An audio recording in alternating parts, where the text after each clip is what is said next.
Hello everyone, good morning. Today we're going to discuss about TCP IP and UDP IP and OSI models గురించి మనం ఈరోజు discuss చేద్దాం.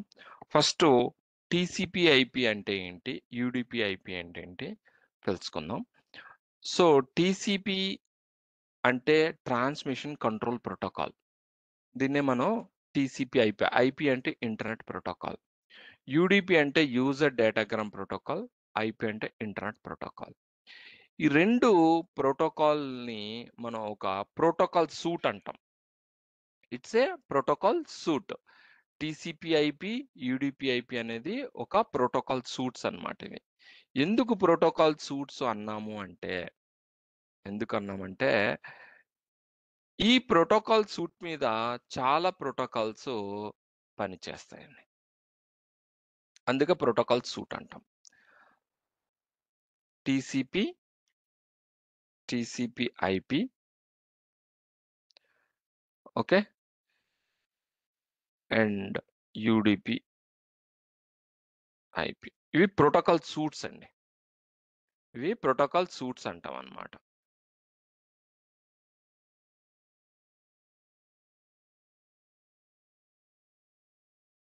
ఇవి చాలా important. యాక్చువల్గా ఇవి చాలా important.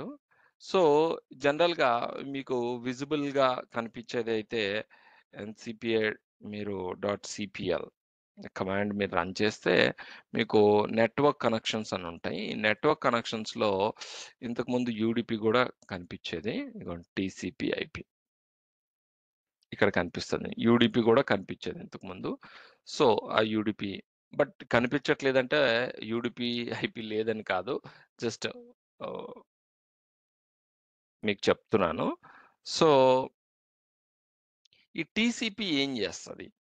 Okay, TCP is one of the main protocol for internet protocol suite.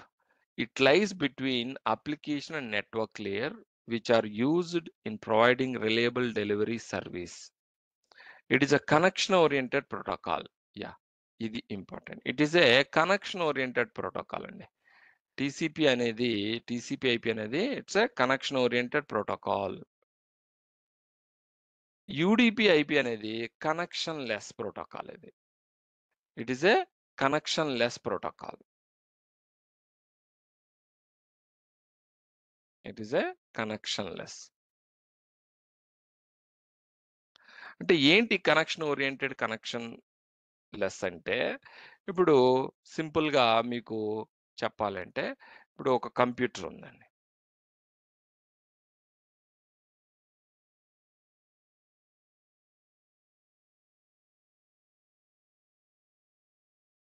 Okay, ఒక కంప్యూటర్ ఉంది. Okay, and there is a one more computer.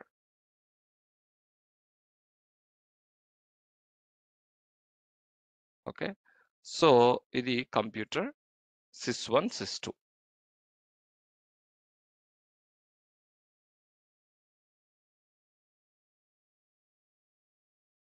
ఈ రెండిటి మధ్యలో డేటా అనేది ఎక్స్చేంజ్ అవుతున్నప్పుడు లేదా డేటా ట్రాన్స్ఫర్ అవుతున్నప్పుడు, ఒక SIS1 నుంచి SIS2కి డేటా మనకి ట్రాన్స్ఫర్ అవుతున్నప్పుడు TCP IP ప్రోటోకాల్ అయితే it is a TCP IP protocol మీద డేటా, ఈ ప్రోటోకాల్ సూట్ మీద డేటా వెళుతుంటే నేను చెప్తాను. ఈ ప్రోటోకాల్ సూట్లో ఎన్ని ప్రోటోకాల్స్ ఉంటాయి ఏంటని చెప్తాను. ఈ protocol based on this protocol suite, if the data is passing or going from SIS1 to SIS2, data అనేది ఫర్ ఎగ్జాంపుల్ హాయ్ అనే డేటా మనకి వెళ్తుందండి. జస్ట్ హాయ్ అనే ఒక డేటా అనేది SIS1 నుంచి SIS2కి వెళ్తుంది. వెళ్ళిన తర్వాత ఇఫ్ ఇట్ ఈస్ ఈ data TCP IP protocol suit base చేసుకునే డేటా అనేది ట్రాన్స్ఫర్ అవుతుంది. SIS1 to SIS2 ట్రాన్స్ఫర్ అవుతుంటే ఈ డేటా అనేది మనకి SIS2 అనేది అక్నాలెడ్జ్మెంట్ ఇస్తుంది. ఎక్నాలెడ్జ్మెంట్ ఏంటి? ఎస్, డేటా ఈజ్ రిసీవ్డ్ అనేది ఎప్పుడైతే ఎక్నాలెడ్జ్మెంట్ ఇచ్చిందో that is called connection oriented protocol. అంటే మిమ్మల్ని ఎవరైనా సరే పిలిచారనుకోండి, మీరు వాళ్ళకి రెస్పాన్స్ ఇచ్చారనుకోండి, దాన్ని కనెక్షన్ ఓరియంటెడ్ అంటాం. సో సిస్1 డేటా పంపించింది సిస్2కి, సిస్2 అక్నాలెడ్జ్ చేసింది, దాన్నే కనెక్షన్ ఓరియంటెడ్ ప్రోటోకాల్ అంటారు. అంటే అక్నాలెడ్జ్ చేయడం అంటే yes, received, got it, data got it అనేది TCP/IP లో ఉంటుందండి. అందుకే దీన్ని కనెక్షన్ ఓరియంటెడ్ ప్రోటోకాల్ అంటారు. TCP/IPని కనెక్షన్ ఓరియంటెడ్ ప్రోటోకాల్ అంటారు. అదే UDP/IP బేస్ చేసుకొని డేటా UDP/IP ఈ ప్రోటోకాల్ సూట్ మీద డేటా అనేది వెళ్ళింది అనుకోండి సిస్1 నుంచి సిస్2కి. ఇక్కడ సిస్2 అనేది అక్నాలెడ్జ్మెంట్ ఉండదు. సిస్2 అనేది నో అక్నాలెడ్జ్మెంట్, అందుకనే కనెక్షన్ లెస్ ప్రోటోకాల్ అంటారు. అంటే ఇక్కడ డేటా రీచ్ అయిందా లేదా అనేది అక్నాలెడ్జ్మెంట్ ఉండదు. UDP/IPలో అక్నాలెడ్జ్మెంట్ అనేది ఉండదు. అదే TCP/IPలో అక్నాలెడ్జ్మెంట్ ఉంటుంది. సో దానివల్ల ఏం జరుగుతుంది? ఇక్కడ డేటా ఫ్లో అనేది స్లో ఉంటుంది. ఎందుకంటే డేటా స్పీడ్ అనేది స్లో ఉంటుంది. మరి ఇక్కడ డేటా స్పీడ్ అనేది ఫాస్ట్ ఉంటుంది. ఎందుకంటే ఇక్కడ అక్నాలెడ్జ్మెంట్ అవసరం లేదు. ఇక్కడ అక్నాలెడ్జ్మెంట్ అనేది అవసరం లేదు. అందుకనే ఇక్కడ డేటా అనేది స్పీడ్గా ఉంటుంది, ఇక్కడ డేటా అనేది స్లోగా ఉంటుంది. ఎందుకంటే అక్నాలెడ్జ్మెంట్ అనేది చాలా ఇంపార్టెంట్ కాబట్టి TCP/IPలో. మరి ఇవి ప్రోటోకాల్ సూట్ అన్నారు కదా, మరి ఈ ప్రోటోకాల్ సూట్లో ఏ ప్రోటోకాల్స్ పనిచేస్తూ ఉంటాయి?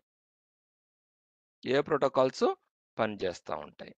సో ఈ ప్రోటోకాల్ సూట్లో మనకి ఎక్కువగా ఇంటర్నెట్, ఇక్కడ HTTP, HTTPS, FTP ఇలాంటి ప్రోటోకాల్స్ ఈ ప్రోటోకాల్ సూట్ మీదే రన్ అవుతాయి. మీరు అబ్జర్వ్ చేయండి, మనం చాలా వరకు ప్రోటోకాల్స్ అనేవి ఉన్నాయి. ప్రతి సర్వీస్కి ప్రోటోకాల్ ఉంది, అవునా? ఇక్కడ DNS, DHCP అండ్ ETC. ప్రతి ప్రోటోకాల్ ఎయిదర్ TCP/IP ప్రోటోకాల్ మీదనే రన్ అవ్వాలి, లేదా UDP/IP మీదనే రన్ అవ్వాలి. అది ఒక ప్రోటోకాల్ అయితే that should be run either this TCP/IP protocol suite or UDP/IP protocol suite. ఈ రెండిట్లో ఏదో ఒక ప్రోటోకాల్ సూట్ మీద అది రన్ అవ్వాలి. అందుకనే TCP/IP, UDP/IP అనేది ప్రోటోకాల్ సూట్ అంటాం అన్నమాట. ప్రోటోకాల్ సూట్ అంటే ఈ ప్రోటోకాల్ సూట్ మీదే మనకి నెంబర్ ఆఫ్ ప్రోటోకాల్స్ అనేవి రన్ అవుతాయి. ఓకే, సో అందుకనే ఇది రిలయబుల్ కమ్యూనికేషన్, ఇది నాన్ రిలయబుల్ కమ్యూనికేషన్ అన్నమాట. సో ఇది ప్యాకెట్స్ అనేది మనకి బిట్స్ అండ్ పీసెస్ గా పంపిస్తుంది TCP/IP అనేది. ఇప్పుడు హాయ్ ఉందనుకోండి, అంటే జస్ట్ ఇప్పుడు మీరు హాయ్ హౌ ఆర్ యూ, ఇది ఇంకా హాయ్ హౌ ఆర్ యూ అని పంపించారనుకోండి, హాయ్ హౌ ఆర్ యూ అని పంపిస్తే హాయ్ ఒకసారి, హాయ్ హౌ ఆర్ యూ అంటే బిట్స్ అండ్ పీసెస్ గా కట్ చేసేసి మనకి పంపిస్తుందని సిస్టూకి. సిస్టూ దగ్గర ఈ డేటా అంతా మనకి బైండ్ అవుతుంది అనమాట.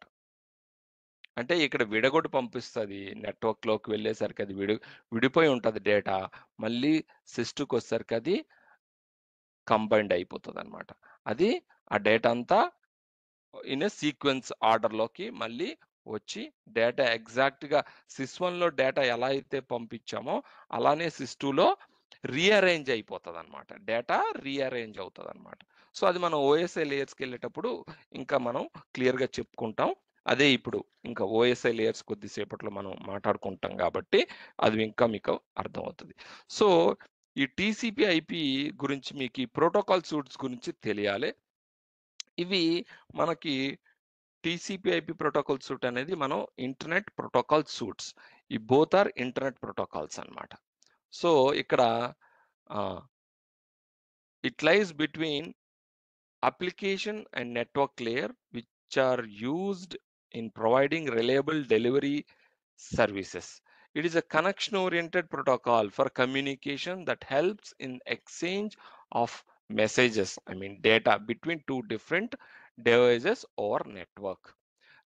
నెట్వర్క్లో మనకి 2 డిఫరెంట్ డివైజెస్ కమ్యూనికేషన్ అంటే డేటాని ఎక్స్చేంజ్ చేసుకునేటప్పుడు మనకి ఇది కనెక్షన్ ఓరియంటెడ్ కమ్యూనికేషన్ ఉంటుంది. డేటా అనేది చేరిందా లేదా అని అక్నాలెడ్జ్మెంట్ ఉంటుంది. సో ఇది మనకి టీసీపీ ఐపీ కమ్యూనికేషన్లో జరిగే యాక్టివిటీ అన్నమాట. ఇలా ఉంటుంది అన్నమాట డేటా. అదే యూడిపిలో అయితే user datagram protocol. It is a transport layer network. ఈ ట్రాన్స్పోర్ట్ లేయర్ ఏంటండి అంటే మనం ఓఎస్ఐ లేయర్స్లో మనకి చెప్పుకుంటాం. ఇది మీకు ట్రాన్స్పోర్ట్ లేయర్ అంటే ఏంటో తెలుస్తుంది. UDP is a part of the internet protocol suit referred as a UDP IP suit. Unlike TCP, it is an unreliable connectionless protocol. So there is no need to establish a connection before data transfer. ఇప్పుడు ఇక్కడ మనకి data transfer అని చెప్తున్నాను కదా, ఇక్కడ data transfer చేసే ముందు connection establish చేసుకుంటుంది టీసీపీ ఐపీ. అంటే ఏంటి? Before sending the data whether the connection is there between సిస్1 ఆర్ సిస్2. ఈ రెండిట్ల మధ్యలో కనెక్షన్ ఉందా లేదా, ఇన్ కేస్ లేకపోతే ఎస్టాబ్లిష్ చేస్తుంది. ఆ కనెక్షన్ పనిచేస్తుందా లేదో కూడా చెక్ చేసుకున్న తర్వాత డేటాను పంపిస్తుంది. యూడిపి ఐపీ అలా కాదు, కనెక్షన్ టెస్ట్ చేయదు, డేటాని పంపిస్తూనే ఉంటుంది. ఎక్కువగా మనకి కమింగ్ టు ఏదైనా డేటా పంపించాలి అంటే డాక్యుమెంట్స్ కానీ లేకపోతే any data, any format data, ఇలాంటి డేటాని పంపించాలంటే మనం టీసీపీ ఐపీ వాడతాం ఎక్కువ. అదే యూడిపి ఐపీ అయితే ఇప్పుడు జనరల్గా వాయిస్ అంటే ఇప్పుడు మనం వాడుతున్న అంటే మన వెబెక్స్ ఈ అప్లికేషన్, వెబెక్స్ అనే అప్లికేషన్ వాడుతున్నది ఏ ప్రోటోకాల్ సూట్ అండి? యూడిపి ఐపీ ప్రోటోకాల్ సూట్ వాడుతుంది. అంటే వాయిస్, వీడియో అండ్ గేమింగ్ ఇవన్నీ యూడిపి ఐపీ ప్రోటోకాల్ వాడతారు. ఇవన్నీ యూడిపి ఐపీ. ఎందుకంటే ఇక్కడ చాలా స్పీడ్ ఉండాలి, స్లో ఉంటే సరిపోదు. డేటా స్పీడ్ అనేది చాలా ఫాస్ట్గా ఉండాలి. అందుకనే ఈ voice, video, gaming, voice calls కానీ, వీడియోస్ కాల్స్ కానీ, గేమింగ్ కానీ ఇవన్నీ యూడిపి ఐపీ ప్రోటోకాల్ వాడతారు. సో మనం ఏమైనా సరే మార్చాలా ఈ ప్రోటోకాల్స్ అంటే you don't need to worry about this. ఇది బ్యాక్ ఎండ్లో జరిగే ప్రాసెస్ గురించి నేను చెప్తున్నాను. ఓకే, ఇప్పుడు మీరు బ్రౌజర్ ఓపెన్ చేసి జీమెయిల్ ఓపెన్ చేశారు. జీమెయిల్ ఓపెన్ చేసి మీరు డేటాను పంపిస్తున్నారు. జీమెయిల్ ఓపెన్ చేసి మీరు ఒక మెయిల్ పంపిస్తే జీమెయిల్ ఏం ప్రోటోకాల్ సూట్ వాడుతుంది? టీసీపీ ఐపీ ప్రోటోకాల్ సూట్ వాడుతుంది. బికాజ్ జీమెయిల్ వాడేది HTTPS protocol. HTTP or HTTPS protocol వాడతారు. ఆ హెచ్టిపిఎస్ ప్రోటోకాల్ ఏది వాడుతుందండి? టీసీపీ ఐపీ వాడుతుంది. అంటే ఇదంతా బ్యాక్ ఎండ్లో జరిగే ప్రాసెస్. మీరు ప్రోటోకాల్ సూట్ని మార్చాల్సిన అవసరం లేదు. ప్రోటోకాల్ సూట్ అనేది అంటే మీకు ఒక సింపుల్గా ఒకటి చెప్తున్నాను. ఏదైనా ఒక అప్లికేషన్ డెవలప్ అవుతుంది అనుకోండి, ఒక సర్వీస్ ఆర్ అప్లికేషన్ ఏదైనా డెవలప్ చేస్తున్నారు, ఒక అప్లికేషన్ అనుకోండి. ఓకే, సో ఇదేంటి? ఫర్ ఎగ్జాంపుల్ ఓకే, యూట్యూబ్ అనుకున్నాం.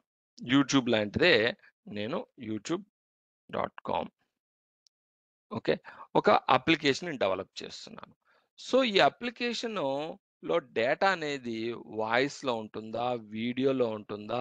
లేకపోతే గేమింగా? లేకపోతే ఏదైనా డాక్యుమెంట్సా? లేకపోతే టెక్స్టా?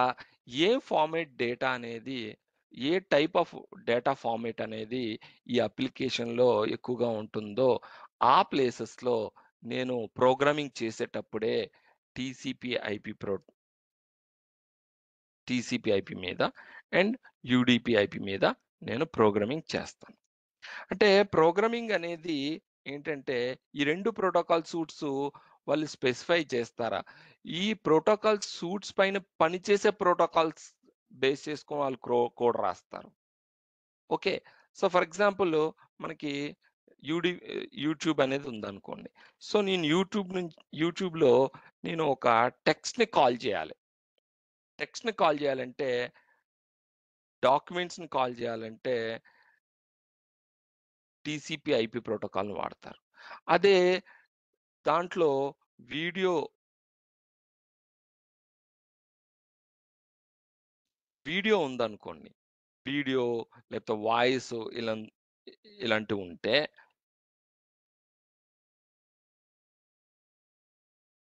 ఇలాంటివుంటే యూడీపీ ప్రోటోకాల్స్ ఇచ్చేస్తదనమాట. సో, ఇలా మనకి మనం వర్రీ అవ్వాల్సిన అవసరం లేదు. జస్ట్ మనకి తెలుసుకోవాలి. అసలు ఏ డేటా ఏ ప్రోటోకాల్ మీదెళ్తుంది? ఈ ప్రోటోకాల్ సూట్స్‌లో ఏ ప్రోటోకాల్స్ పనిచేస్తాయి అనేది మనకి కొద్దిగా అవగాహన ఉండాలి. సో, అందుకనే నేను దీని గురించి చెప్తున్నాననమాట. ఓకే. ఇవి TCP IP, UDP IP. IP అంటే ఇంటర్నెట్ ప్రోటోకాల్. ఐపీ అంటే ఇంటర్నెట్ ప్రోటోకాల్. సో, ఈ 2 ప్రోటోకాల్ సూట్స్ పైనే మనకి ఓవరాల్ ఇంటర్నెట్ అనేది పనిచేస్తుంది. ఓకే. ఇంటర్నెట్ అనేది పనిచేస్తుంది.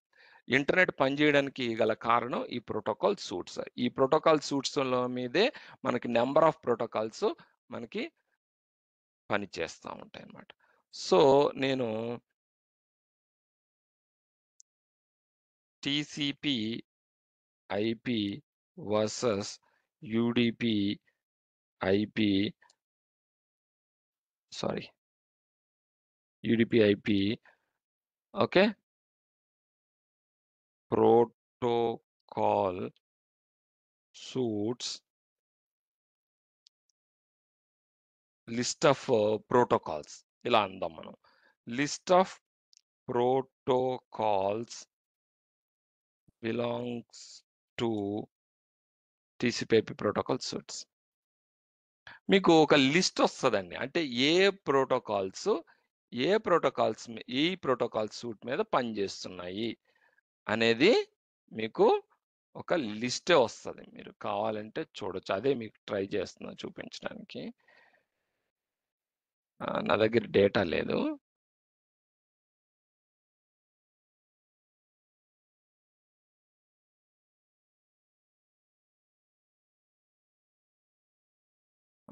లిస్ట్ ఆఫ్ ప్రోటోకాల్స్ అంటే కొన్ని నేను చెప్పాను కదా! సో, అందుకనే ఇంకెక్కువ ఓకే. ఫైన్. నేను తర్వాత కావాలంటే నోట్స్‌లో ఇస్తాను. ఏ ప్రోటోకాల్స్ మొత్తం లిస్ట్ అనేది. పెద్ద లిస్టే ఉంటుంది. సో, ప్రతిదీ ఓకే. తర్వాత నేను చూపిస్తానండి. దొరకట్లేదు. అదే ఇమేజెస్‌కి వెళ్దాం. ఇమేజెస్‌లో ఏమైనా దొరుకుతదేమో చూద్దాం.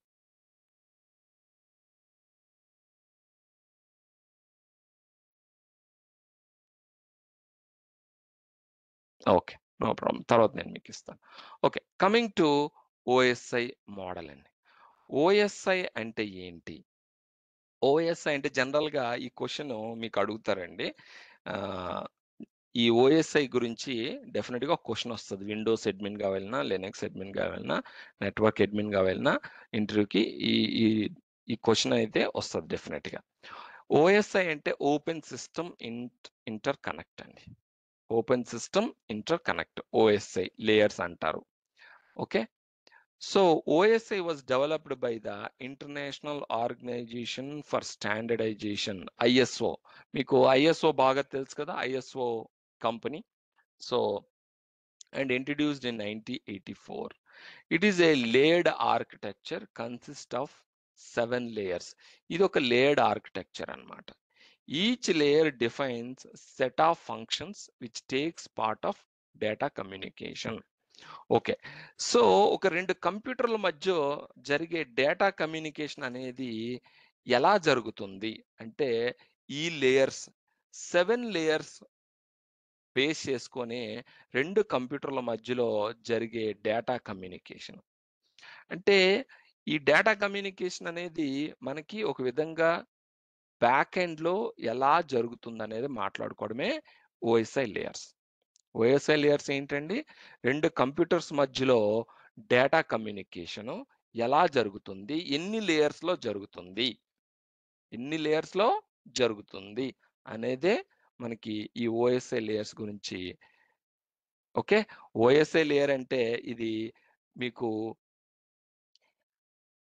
ఎలా అంటే ఈ ఈ 7 లేయర్స్ మీకు డేటా ఇప్పుడు హాయ్, హౌ ఆర్ యూ అని ఉందండి.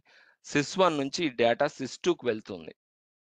వెళ్తున్న ఈ ప్రాసెస్‌లో మనకి 7 లేయర్స్ టచ్ అవుతాయి. ఈ 7 లేయర్స్ మనకి టచ్ అవుతాయి. అంటే ఈ 7 లేయర్స్ మీదుగానే డేటా అనేది వెళుతుంది. 7 లేయర్స్ మీదుగానే అంటే మీదుగా అంటే in the sense through this 7 layers అంటే డేటా అనేది ఒక కంప్యూటర్ నుంచి ఇంకో కంప్యూటర్‌కి వెళ్ళాలంటే ఈ 7 లేయర్స్‌ని దాటుకొని వెళ్ళాలి. అంటే ఏంటి? ఈ 7 లేయర్స్ ఇన్వాల్వ్‌మెంట్ ఉంటుంది. ఈ 7 లేయర్స్ ఇన్వాల్వ్‌మెంట్ ఉంటుంది. ఇక్కడ ఏ లేయర్ లేకపోయినా డేటా కమ్యూనికేషన్ అనేది ఒక కంప్యూటర్ నుంచి ఇంకో కంప్యూటర్‌కి జరగదు. So, the importance of 7 layers. అందుకనే ఇంటర్వ్యూలో మీకిది అడుగుతారనమాట. ఎందుకు అంటే, మీకు కంప్యూటర్ మీద ఈ లేయర్స్ గురించి మీకు బాగా తెలిస్తే ఎందుకు ఇంటర్వ్యూ క్వెషన్ అడుగుతారంటే, ఇది ఈ ఈ 7 లేయర్స్ అనేది మీకెక్కడ ఇది టాపిక్ కాదు, ఒక కాన్సెప్ట్ కాదు. ఇది మీకొచ్చా ఎందుకంటే కంప్యూటర్ మీద మీకు కంప్లీట్ అవగాహన ఉందా? లేదా? అనేది తెలుసుకోవడానికి కోసమే ఈ ఓఎస్ఐ మోడల్ లేయర్స్ గురించి అడుగుతారండి. ఇది ఒక సర్వీస్ కాదు. నేర్చుకోవడానికి ఇది రేపు ఆఫీస్‌లో ఇది దీని మీద పని చేయాలి అనేది ఉండదు. ఇది ఒక వెరీ బేసిక్ కాన్సెప్ట్. ఈ కాన్సెప్ట్ మీకు అవగాహన ఉంటే మీకు కంప్యూటర్ మీద మంచి నాలెడ్జ్ ఉందని వాళ్ళు భావిస్తారు. అందుకనే ఈ 7 లేయర్స్ అడుగుతారు. ఎందుకంటే ఈ డేటా కమ్యూనికేషన్ అనేది ఎలా జరుగుతుందనేది invisible. Some part visible, some part invisible. మనకి కనిపించదు. బ్యాక్ ఎండ్‌లో ఏం జరుగుతుందో. ఇక్కడ నుంచి ఏం డేటా వెళ్తుందనేది ఒక 10%, 20% మనకు తెలుస్తుంది. మిగతా 80% డేటా వెనక నుంచి అంటే ఐ మీన్ ఎలా వెళుతుందో అనేది మనకి ఇన్విజిబుల్. సో, ఇదంతా మోస్ట్ ఆఫ్ ద ప్రాసెస్ కొంత విజిబుల్, కొంత ఇన్విజిబుల్ ప్రాసెస్. అంటే మన కంటికి కనిపిస్తది. కొన్ని కంటికి కనిపించదు. ఓకే. సో, నేను ముందుగా హెడ్స్ అప్ ఎందుకిస్తున్నానంటే, ఈ లేయర్స్ నేను డైరెక్ట్‌గా వెళ్తే మీకు అర్థం కాదు. Sorry. Please mute your self అండి. సో, నేను డైరెక్ట్‌గా లేయర్స్ గురించెళ్తే మీకర్థం కాదు. అందుకనే హెడ్స్ అప్ ఇచ్చాను. డేటా ఏంటంటే, ఒక కంప్యూటర్ నుంచి ఇంకో కంప్యూటర్‌కి ఫ్లో అవుతుందంటే, అది కారణం ఈ 7 లేయర్స్. ఈ 7 లేయర్స్‌ని ఉంటేనే డేటా అనేది సిస్ 1 నుంచి సిస్ 2కి వెళ్తుంది. Okay. So, coming to first application layer. So, data అనేది మనకి ఇక నేను 1-7 ఇచ్చాను. 7 లేయర్స్ అండి. ఈ 7 లేయర్స్‌లో మనకి డేటా అనేది అప్లికేషన్ లేయర్ నుంచే మొదలవుతుంది. అంటే డేటా అనేది అప్లికేషన్ లేయర్ నుంచే మొదలవుతుంది. ఇక్కడ నుంచే మొదలవుతుంది. ఓకే. ఫస్ట్ అప్లికేషన్ లేయర్‌కొద్దాం. ఏంటి? It is responsible for providing an interface for user for for the users to interact with application services or networking services. So, మనం డేటాతో ఎక్కడ ఇంటరాక్ట్ అవుతామండి? అప్లికేషన్ లేయర్‌లో ఇంటరాక్ట్ అవుతాం. సో, ఇప్పుడు ఫర్ ఎగ్జాంపుల్ ఇది application layer.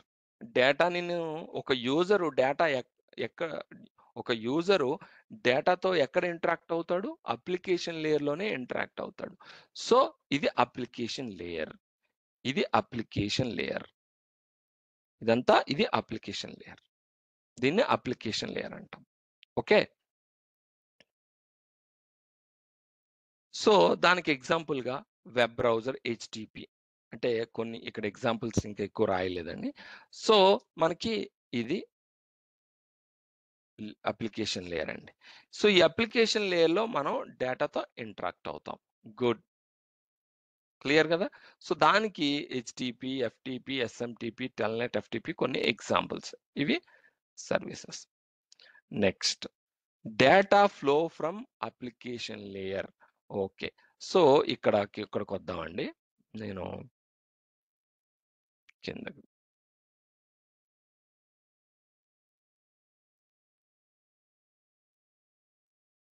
Okay. So data అనేది ఇప్పుడు నేను సిస్1 కదా, సిస్1లో డేటా అనేది నేను ఒకటి పంపిస్తానండి, ఒక జస్ట్ మెయిల్. సో నేను ఇక్కడ డేటాతో ఇంటరాక్ట్ అవుతున్నాను. మీరు ఇక్కడ అబ్జర్వ్ చేస్తూ ఉంటారు, ఎందుకంటే I'm interacting with data.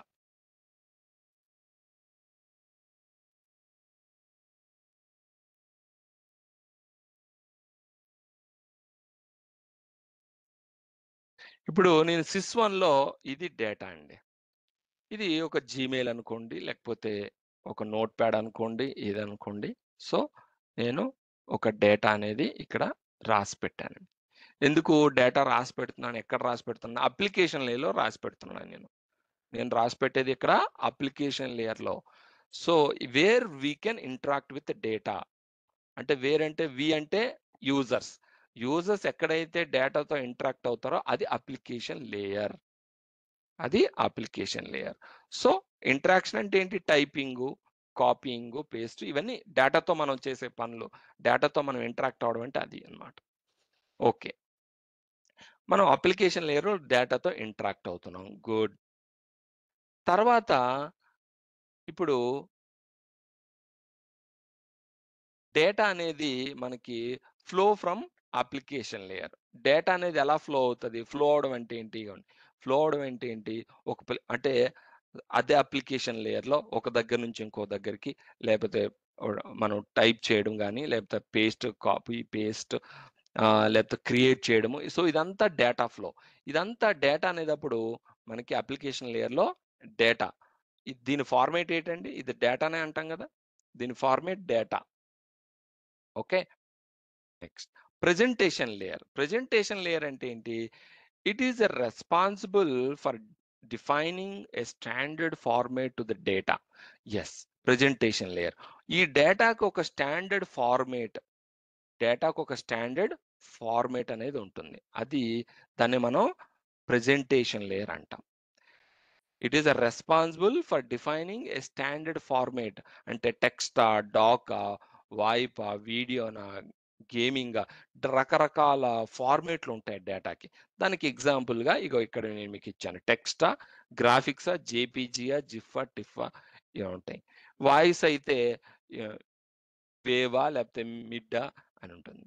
Video అయితే MP3, MP4, డాట్, ఏవిఐ, ఇలాంటి ఫార్మాట్లు. అంటే అప్లికేషన్ లేయర్లో మనకి డేటా అనేది ఎలా ప్రెజెంట్ అవుతుంది?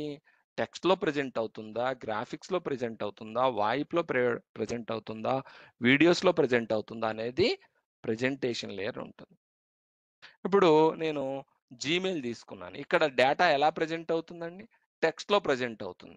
మీరు వీడియో ఉందనుకోండి, వీడియో కూడా ప్రెజెంట్ అవుతుంది. అంటే డేటా అనేది ఇది జీమెయిల్ అనేది ఒక అప్లికేషన్ అయితే దీంట్లో రకరకాలైన డేటా ఉంటుంది. డేటా అనేది ఆ డేటాకి డిఫరెంట్ ఫార్మాట్ ఉంటుందన్నమాట. ఇప్పుడు ఇది టెక్స్ట్ ఫార్మాట్ అండి. ఇప్పుడు ఇక్కడే మీరు ఈ మెయిల్‌లోనే చూడండి. ఇది ఇమేజ్. చూసారా? డౌన్‌లోడ్. ఇది ఇమేజ్. మళ్ళీ ఇది టెక్స్ట్.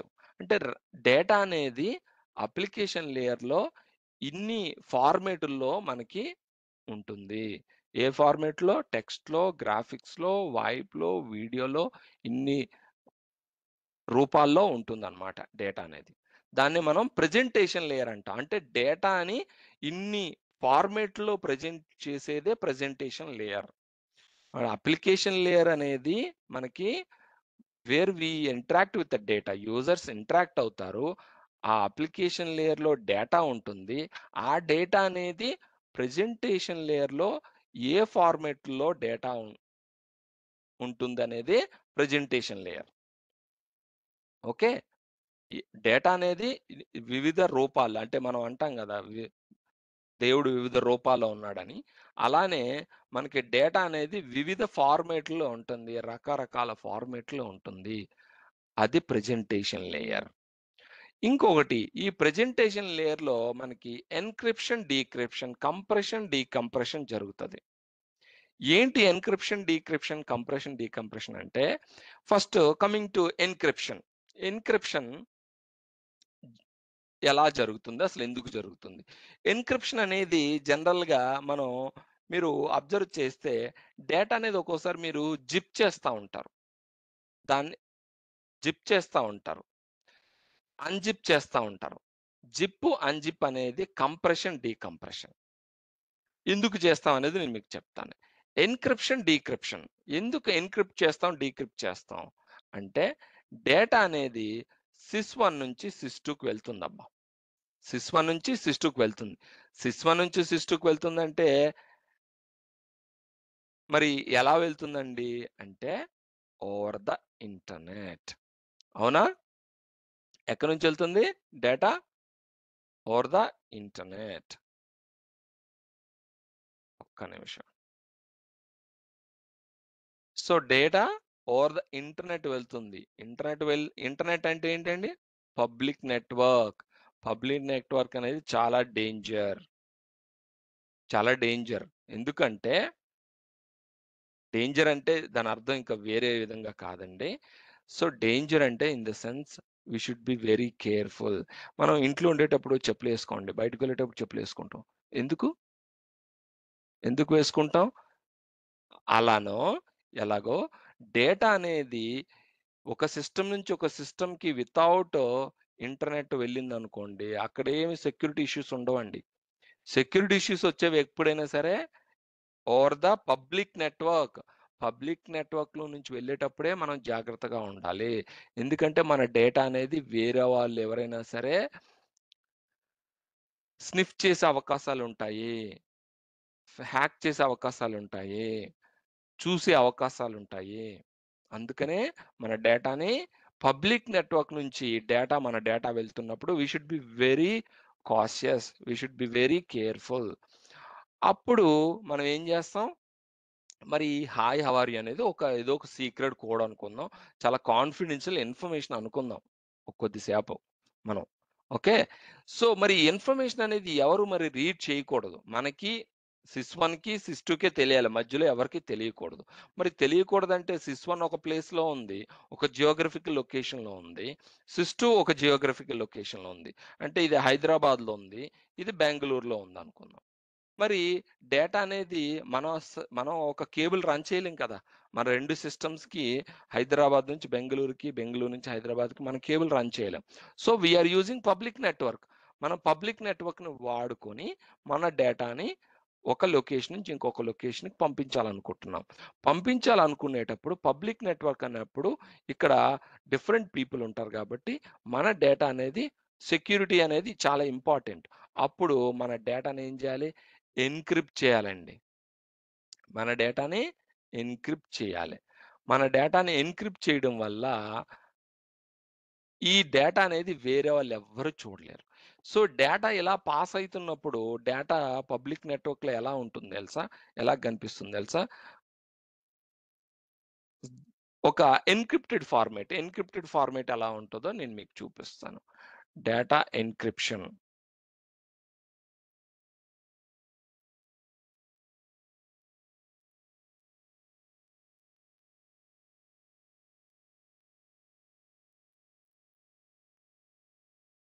హ్మ్. కీ అండి అది. 1 ఆ! ఇగోండి. డేటా ఎన్‌క్రిప్షన్ అనేది ఎన్‌క్రిప్షన్ అలాగా ఉండదు. ఇదండి. ఇలా ఉంటదండి. సో, ఇది ఎవరికీ అర్థం కాదు. ఎన్‌క్రిప్షన్ అనేది ఎవరికీ అర్థం కాదనమాట. ఇది కీలండి. So yes. ఇలా డేటా ఉంటుంది. ఇది ఎవరికీ అర్థం కాదు. సో, మళ్ళీ ఈ సిస్2కి ఎప్పుడైతే చేరిందో, మళ్ళీ అది అన్‌ఎన్‌క్రిప్ట్ అవుతది. ఇక్కడ ఎన్‌క్రిప్ట్ అయ్యి చేసి పంపిస్తది. సిస్1 అనేది ఎన్‌క్రిప్ట్ చేసి పంపిస్తది. సిస్2 అనేది డీక్రిప్ట్ చేసుకుంటుంది. ఇది డీక్రిప్ట్ అంటే ఏంటి? మరి ఎన్‌క్రిప్ట్ ఫార్మాట్‌లో ఉంటే అర్థం కాదు కదా! డీక్రిప్ట్ చేసుకుంటది. మరి ఎన్‌క్రిప్ట్, డీక్రిప్ట్ ఎలా చేసుకుంటున్నాయంటే ఇక్కడ ఒక కీ ఉంటుందండి. మనకి మన ఇంటి కీసు మన దగ్గర ఉంటే, మన కీస్‌తోనే మన ఇంటి డోర్ ఓపెన్ అవుతది. అలానే ఇక్కడొక కీ, ఇక్కడొక కీ ఉంటుంది. ఈ 2 కీస్ ఏం చేస్తాయంటే ఒకటి ఎన్‌క్రిప్ట్ చేస్తది, ఒకటి డీక్రిప్ట్ చేస్తది.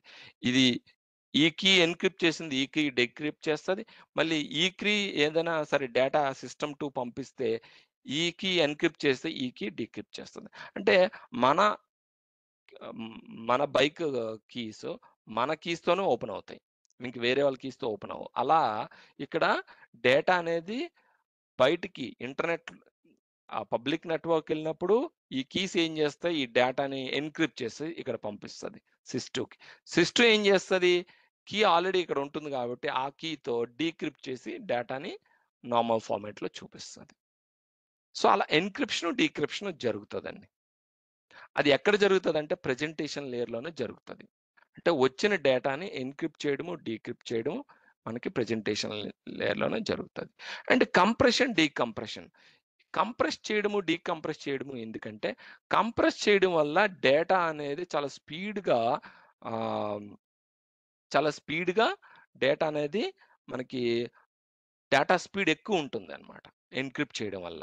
అంటే మీరు అబ్జర్వ్ చేయండి. మీ సిస్టమ్‌లోనే మీరు ఒక, ఒక 10 జీబీ లేదా ఒక 5 జీబీ మినిమమ్ డేటా అనేది మీరు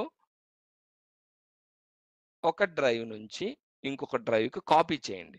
కాపీ చేసేటప్పుడు డేటాని కంప్రెస్ చేసి కాపీ చేయండి. డేటాని కంప్రెస్ చేయకుండా కాపీ చేయండి.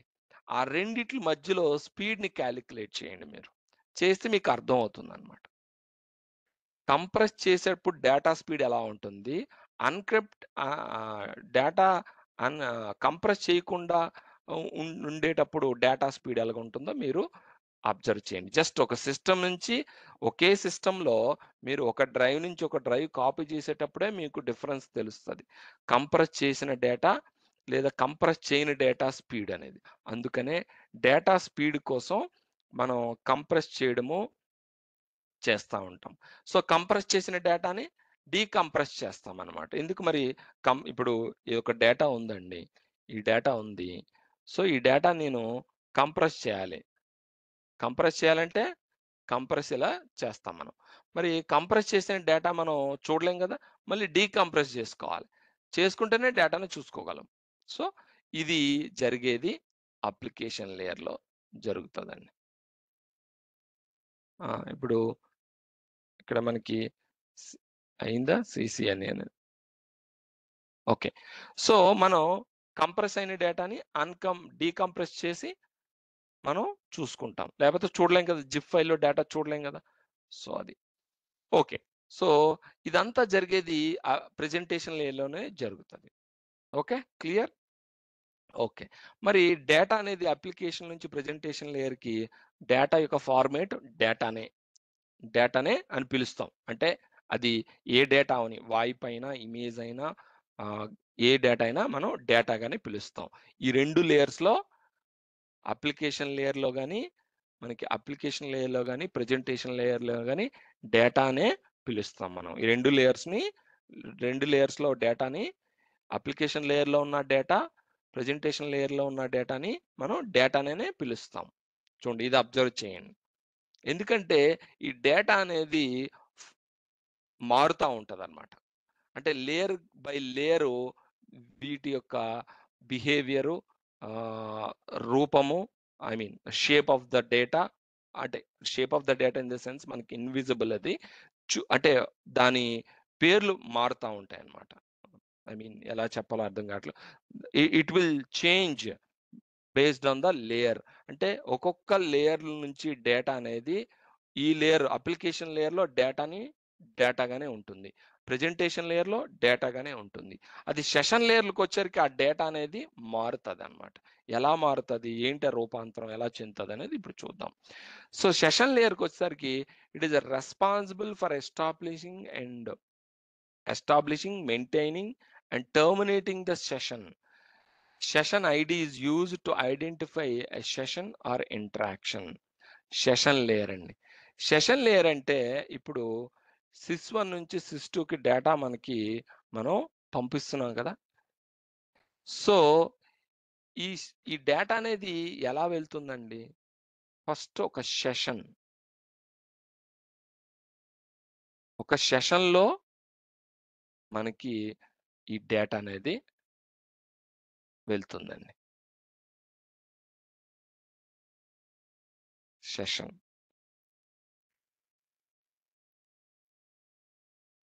ఇది సెషన్ అన్నమాట. అంతే కదా. ఇప్పుడు మనం ఇద్దరం ఎవరైనా మాట్లాడుతుంటే ఒక టాపిక్ మీద అంటే అండర్ కరెంట్‌గా ఆ టాపిక్ మీద మనం మాట్లాడుతూ ఉంటాం. అవునా? ఎవరైనా మనం మాట్లాడుతుంటే ఒక టాపిక్ మీద. ఆ టాపిక్ అనేది ఇక్కడ మనం సెషన్ అనుకుందాం. ఇద్దరు వ్యక్తులు మాట్లాడుతున్నప్పుడు ఏదో ఒక టాపిక్ మీద ఒకరు మాట్లాడుతూ ఉంటాం. ఒక కాన్వర్జేషన్ అనేది ఉంటుంది. ఎస్టాబ్లిష్ అవుతుంది కాన్వర్జేషన్. అలాగే ఒక 2 సిస్టమ్స్ మధ్యలో డేటా అనేది ఫ్లో అయినప్పుడు ఆ డేటా అనేది ఈ సెషన్‌లోనే ఫ్లో అవుతది. Okay. So session ID used to identify a session or interaction. Okay. So దీనికి example RPC remote procedure call, SQL structure query, ASP ఇవన్నీ ఎగ్జాంపుల్స్ వదిలేయండి. ఎగ్జాంపుల్స్ గాని మీరు చూస్తే మీరు కన్‌ఫ్యూజ్ అవుతారు. Leave the examples. So, so సెషన్‌లో కూడా డేటానే అంటే ఇక్కడ కూడా ఇగోండి డేటా. సెషన్ లేయర్‌లో డేటా ఉంటుంది. ఇది session layer. Data flow from session layer అంటే అప్లికేషన్ లేయర్ నుంచి ప్రెజెంటేషన్ లేయర్, ప్రెజెంటేషన్ లేయర్ నుంచి సెషన్ లేయర్.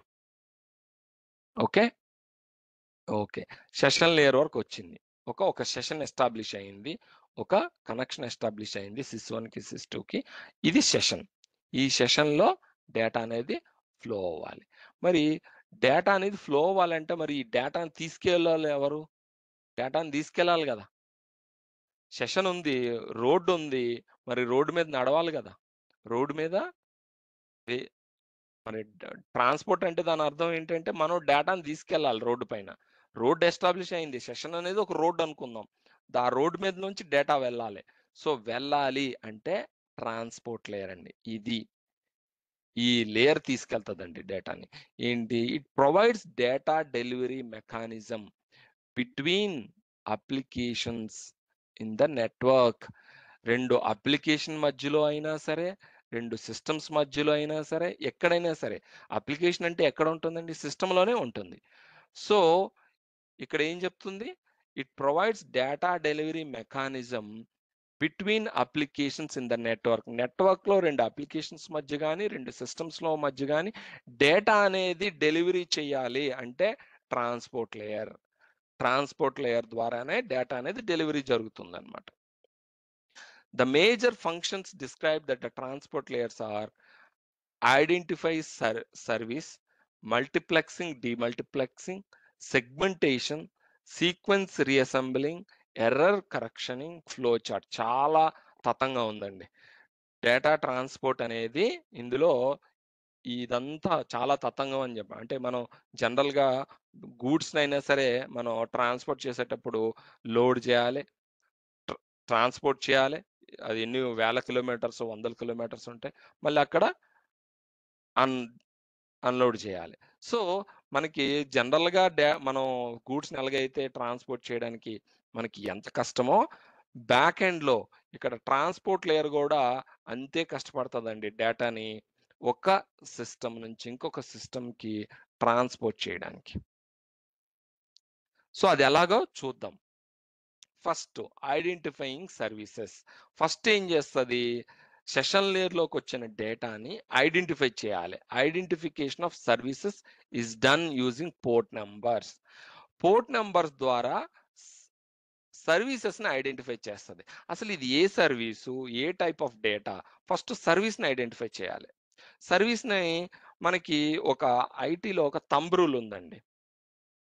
ఎవ్రీ సర్వీస్, ప్రతి సర్వీస్‌కి ఒక ప్రోటోకాల్ ఉంటుంది. ప్రతి సర్వీస్‌కి ఒక ప్రోటోకాల్ ఉంటుంది. ప్రతి ప్రోటోకాల్‌కి ఒక పోర్ట్ నంబర్ ఉంటుంది. ఇది ఇన్ఫర్మేషన్ టెక్నాలజీలో థంబ్ రూల్. అంటే ఏంటి? ఏ సర్వీసు ప్రోటోకాల్ లేకుండా రన్ గాదు. Take any service. మీరు ఏ సర్వీస్ అని తీసుకోండి. అది సర్వీస్ అయితే ఆ సర్వీస్ కంపల్సరీగా ప్రోటోకాల్ కావాలి. For example WWW world wide web. ఇది ఒక సర్వీస్. తెలుసు కదా మీ అందరికి.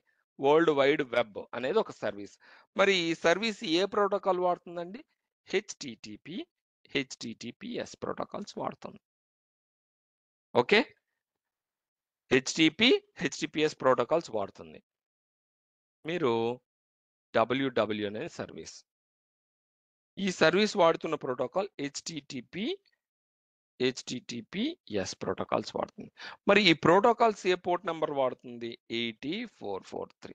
అలా టేక్ ఎనీ సర్వీస్, మీరు ఏ సర్వీస్ అనేది తీసుకోండి. Service should have a protocol, protocol should have a port number. ఇది కంపల్సరీగా ఉంటుంది. సో, అక్కడికే వస్తున్నాం మనం. ఇక్కడ ఏం చేస్తుంది? Identifying the service. సర్వీస్‌ని ఐడెంటిఫై చేస్తుంది యూజింగ్ పోర్ట్ నంబర్స్. ఎందుకంటే ఆ సర్వీస్ యూజ్ చేస్తున్న పోర్ట్ నంబర్‌ని బట్టి అది ఏ సర్వీసు అనేది ఐడెంటిఫై చేస్తుందన్నమాట. ఓకే. సో, ఐడెంటిఫై చేసిన తర్వాత ఇగో port is a logical communication channel. ఇక్కడ మనకి 0-65,535 పోర్ట్ నంబర్స్ ఉంటాయండి. ఇవి టోటల్ పోర్ట్ నంబర్స్. ఈ మన సిస్టమ్‌లో కమ్యూనికేషన్, డేటా కమ్యూనికేషన్ గాని ఏది జరిగినా ఈ port numbers, total port numbers. ఇందులో రిజర్వ్డ్ పోర్ట్ నంబర్స్ వచ్చేసి 1 నుంచి 49,151 మధ్యలో reserved port numbers. Reserved port numbers అంటే ఈ పోర్ట్ నంబర్స్ అనేవి యూజ్ చేయడానికి లేదు. మీరు 80 పోర్ట్ నంబర్ ఉందనుకోండి. 80 port number it is dedicatedly reserved for this service. మీరు ఈ 80 పోర్ట్ నంబర్ ఇంకొక సర్వీస్‌కి నేను పెడతాను అంటే కుదరదు. 443 ఈ సర్వీస్ కాకుండా ఇంకో సర్వీస్‌కి పెడతాను అంటే కుదరదు. ఇవి reserved port numbers. You cannot reuse for any other services. ఇంకో ఏ సర్వీసెస్‌కి మీరు ఈ పోర్ట్ నంబర్ వాడలేరు. That is called reserved port numbers. Next open port numbers.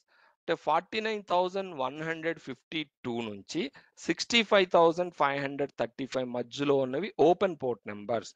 మీరు ఈ పోర్ట్ నంబర్స్‌ని మీరు క్రియేట్ చేస్తున్న సర్వీస్‌కి గాని, లేకపోతే అప్లికేషన్‌కి గాని దేనికైనా ఇది వాడుకోవచ్చు. ఇవి ఓపెన్.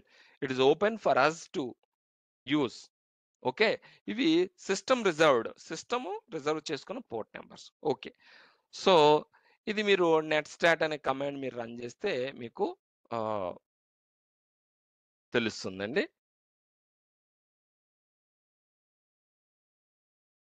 ఇవన్నీ పోర్ట్ నంబర్స్. అంటే ఇప్పుడు ప్రెజెంట్ సిస్టమ్ ఏ పోర్ట్ నంబర్‌లు వాడుతుందో అనేది ఇక్కడ చూపిస్తుంది. మొత్తం ఇక 65,000 పోర్ట్ నంబర్ చూపిస్తుందని కాదు. Netstat is command only showing up what port numbers is currently using by the system.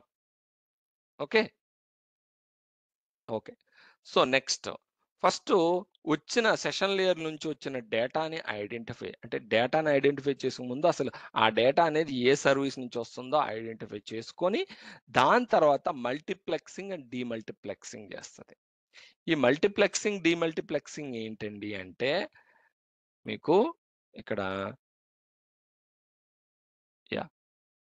అంటే మల్టీప్లెక్సింగ్, డీమల్టీప్లెక్సింగ్ అంటే ఏంటంటే, ఇప్పుడు ఈ డేటా వచ్చింది కదా! అది ఏ ప్రోటోకాల్ సూట్ నుంచి వస్తుంది? అది ఏ ప్రోటోకాల్ సూట్‌కి సంబంధించింది. Belongs to which protocol suit. అది టీసీపీ ఐపీయా? యూడీపీ ఐపీయా? ఓకే. దాన్నే మనం మల్టీప్లెక్సింగ్ అండ్ డీమల్టీప్లెక్సింగ్. వచ్చిన ప్రోటోకాల్ సూట్ ఏంటి? అంటే సారీ వచ్చిన సర్వీస్ డేటా అనేది ఏ సర్వీస్ నుంచి వస్తుంది? ఆ సర్వీస్ ఏ ప్రోటోకాల్ వాడుతుంది? ఆ ప్రోటోకాల్ ఏ ప్రోటోకాల్ సూట్‌కి సంబంధించింది అని ఇది మల్టీప్లెక్సింగ్, డీమల్టీప్లెక్సింగ్ చేసుకుంటుందండి. అంటే ఇంతవరకు ఇంకా ట్రాన్స్‌పోర్ట్ చేయలేదండి డేటాని. ఫస్ట్ వచ్చిన డేటాని ఐడెంటిఫై చేసింది. ఆ ఐడెంటిఫై చేసిన డేటా అంటే ఏంటి? ఎలా ఐడెంటిఫై చేసింది? ఏ ప్రోటోకాల్ ఇది? పోర్ట్ నంబర్ ద్వారా ప్రోటోకాల్ తెలుసుకుంటుంది. ప్రోటోకాల్ ద్వారా సర్వీస్ తెలుసుకుంటుందన్నమాట. So, reverse. ప్రోటోకాల్‌ని ఫస్ట్ పోర్ట్ నంబర్. పోర్ట్ నెంబర్ని ఐడెంటిఫై చేసి ఆ పోర్ట్ నెంబర్ ఏ ప్రోటోకాల్ది, ప్రోటోకాల్ ఆ ప్రోటోకాల్ ఏ సర్వీస్ది ఐడెంటిఫై చేసుకొని అర్థం చేసుకొని ఎప్పుడైతే ఆ డేటాను పట్టుకొని ఇక్కడ మల్టీప్లెక్సింగ్ డీమల్టీప్లెక్సింగ్ చేస్తుంది. అంటే ఏంటి, ఆ ప్రోటోకాల్ టీసీపీ ఐపీకి సంబంధించిన ప్రోటోకాల్ సూట్ ప్రోటోకాలా లేదా యూడిపి ఐపీకి సంబంధించిన ప్రోటోకాల్ సూట్ యొక్క ప్రోటోకాలా అనేది ఫస్ట్ మల్టీప్లెక్సింగ్ డీమల్టీప్లెక్సింగ్ జరుగుతుంది ఇక్కడ.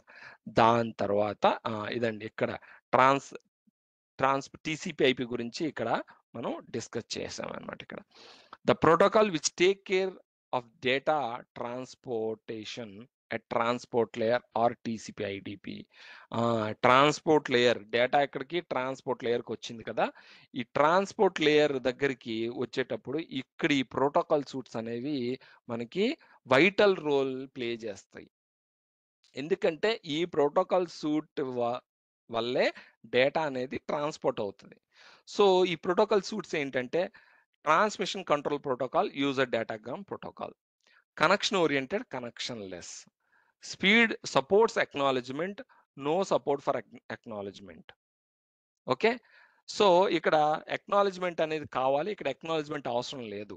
వాళ్ళు డేటా రీచ్ అవుతుందా రీచ్ అవ్వట్లేదా అనవసరం, యూడిపి పంపిస్తూనే ఉంటుంది. ఇప్పుడు నా మాటలు మీకు వినిపిస్తూనే వినిపించట్లేదా ఈ వాయిస్లో కానీ వీడియోలో కానీ అనవసరం, డేటా అనేది మనకి వెళ్తూనే ఉంటుంది, no acknowledgement. So reliable, so acknowledgement ఏం లేదండి, ఇదండి. ఇప్పుడు పింగ్ www.google.com అని ఉంది. సో నాకు ఇక్కడ ఏంటి అక్నాలెడ్జ్మెంట్ వస్తుంది, అంటే ప్యాకెట్స్ వెళ్తున్నాయి రిసీవ్ అవుతుందని అక్నాలెడ్జ్మెంట్ వస్తుంది. టైం 14 ms తీసుకుంటుంది. అంటే ఇవేంటి ఐసిఎంపి ప్యాకెట్స్. ఈ 4 ఐసిఎంపి ప్యాకెట్స్ మనకి ఏం చేస్తుంది, గూగుల్కి నా సిస్టమ్కి కమ్యూనికేషన్ టెస్ట్ చేస్తుంది. కమ్యూనికేషన్ టెస్ట్ చేసిందంటే ఏంటి దాని అర్థం, TCP IP connection oriented protocol. Okay okay, reliable communication, unreliable communication. Reliable communication అంటే మీకు తెలుసు కదా, మన తెలుగులో ఏమంటారు రిలయబుల్, నాకు అర్థం కాదు. అంటే అంటే డేటా అనేది ఎగ్జాక్ట్గా రీచ్ అయ్యింది లేదనేది ఇందులో తెలుస్తుంది, ఇందులో తెలియదు. అది slow data transportation, faster data transportation, అంతే కదా. స్లో డేటా ట్రాన్స్పోర్టేషన్ అంటే మీకు డేటానే అవతలకి రీచ్ అయిందా లేదని అక్నాలెడ్జ్మెంట్ వచ్చినాకే మిగతా డేటా అనేది వెళ్తుంది. మనం ఎవరితోనే మాట్లాడేటప్పుడు మనం మాట్లాడిన తర్వాత అవతల వ్యక్తి మాట్లాడుతూ ఉంటాడు, అవతల వ్యక్తి మాట్లాడిన తర్వాత మనం మాట్లాడతాం, అప్పుడు డేటా అనేది స్లో అవుతుంది. అదే మీరు పాటలు వినండి, ఒక వీడియో చూడండి, ఫాస్ట్గా ఉంటుంది టైం. అంటే ఇక్కడ డేటా అనేది మనకి ఒక 1 MB డేటా, మన ఎవరో ఒక ఇద్దరు వ్యక్తుల మధ్య మాట్లాడుతున్నారు, అది 1 MB అనేది 5 minutes తీసుకుంది. అదే 1 MB డేటా ఇక్కడ 1 minute అవుతుంది. ఎందుకంటే 1 way కమ్యూనికేషన్, ఇక్కడ 2 way ఉండదు. అంటే ఒకరు తర్వాత ఒకరు మాట్లాడుతూ ఉంటారు, ఆ ఒకరికొకరు అక్నాలెడ్జ్మెంట్ ఇచ్చుకుంటూ మాట్లాడుతూ ఉంటారు, అందుకనే స్లో ఉంటుంది కమ్యూనికేషన్ అనేది. అదే మనం సాంగ్స్ వినేటప్పుడు వీడియో చూసేటప్పుడు ఫాస్ట్గా ఉంటుంది, అవునా. కమ్యూనికేషన్ అనేది ఫాస్ట్, అంటే ట్రాన్స్పోర్టేషన్ అనేది ఫాస్ట్గా ఉంటుంది డేటా అనేది. సో టీసీపీ మరి ఈ ప్రోటోకాల్స్, ప్రతి ప్రోటోకాల్ ఒక పోర్ట్ నెంబర్ వాడుతుంది అన్నాం కదా, మరి టీసీపీ ఏ పోర్ట్ నెంబర్ వాడుతుందంటే 6, ఈ యూడిపి ఏ పోర్ట్ నెంబర్ వాడుతుందంటే 17. ఇవి రిజర్వ్డ్ పోర్ట్ నెంబర్స్ అన్నాను, అందుకే ఈ పోర్ట్ నెంబర్స్ ఎవరు వాడకూడదు, వాడలేరు కూడాను. సో ఎగ్జాంపుల్ వచ్చేసి హెచ్టిపి, ఎఫ్టిపి, ఎస్ఎంటిపి, ఇక్కడ డిఎన్ఎస్, డిహెచ్సిపి, టిఎఫ్టిపి, ఇలాంటి కొన్ని చాలా ఉన్నాయండి, ఇక్కడ చాలా తక్కువ ఉన్నాయి. సో టీసీపీ ప్రోటోకాల్ సూట్ మీద పనిచేసిన ప్రోటోకాల్స్ పెద్ద లిస్టే ఉంటుంది, యూడిపి ప్రోటోకాల్ సూట్ మీద పనిచేసే ప్రోటోకాల్స్ చాలా పెద్ద లిస్టే ఉంటుంది. ఇక్కడ మనం కొన్ని చెప్పుకుంటున్నాం అనమాట. Okay fine. సో మరి ఈ టీసీపీ ఐపీ బేస్ మీదే మనకి ఈ సెషన్ లేయర్లో డేటా అనేది ట్రాన్స్పోర్ట్ అవుతుంది అని చెప్పుకున్నాం కదా. ట్రాన్స్పోర్ట్ లేయర్లోకి మరి డేటా అనేది ఎలా తీసుకెళ్తుందండి, ట్రాన్స్పోర్ట్ లేయరు ఎలా డేటాని తీసుకెళ్తుంది. సో సెషన్ లేయర్లో డేటా రెడీగా ఉంది, మరి ట్రాన్స్పోర్ట్ చేయాలి. మరి ట్రాన్స్పోర్ట్ చేయాలంటే ఐడెంటిఫై చేసింది ఏంటి, ఈ డేటా ఏం డేటా, ఏ సర్వీస్ సంబంధించిన డేటా అనేది ఐడెంటిఫై చేసింది. So ready to go data అనేది ట్రాన్స్పోర్ట్ అవుతుంది SIS1 టు SIS2కి డేటా అనేది ఇంకా తీసుకువెళ్ళాలి. తీసుకువెళ్ళే ముందు ఏం చేస్తదంటే ఈ డేటాని ఇలా బిట్స్ అండ్ పీసెస్‌గా చేసేస్తది. బిట్స్ అండ్ పీసెస్‌గా చేసేస్తది డేటాని. ఒకేసారి డేటాని ఒకే అంటే అంటే యాజ్ ఇట్ ఈస్‌గా తీసుకెళ్ళదండి. డేటాని బిట్స్ అండ్ పీసెస్‌గా చేసుకెళ్తది. అందుకని దీన్ని సెగ్మెంటేషన్ అంటారు. సెగ్మెంటేషన్ అంటారు. అంటే ఇప్పుడు నేను ఇంతకు ముందు చెప్పాను చూసారా? ఏంటని? ఇక్కడ డేటాగానే ఉంది. ఇక్కడికొచ్చేసరికి సెగ్మెంటేషన్ అవుతది. అంటే ఏంటి? ఆ డేటాను ముక్కలుగా చేసేస్తుంది. ముక్కలుగా చేసిన డేటానే సెగ్మెంటేషన్ అంటాం. This segment is an segmentation is the process of dividing application layer messages into smaller chunks known as transport layer segments. ఇక్కడ డేటాని చిన్న చిన్న ముక్కలుగా చేసేస్తాడు. చంక్స్ అన్నమాట. చేసేసి తీసుకువెళ్తదండి డేటాని. ఇగోండి ఇలా తీసుకువెళ్తది డేటాని. సో, ఇక్కడ మనం ఇక్కడ స్పేస్ తక్కువుందండి. ఓకే.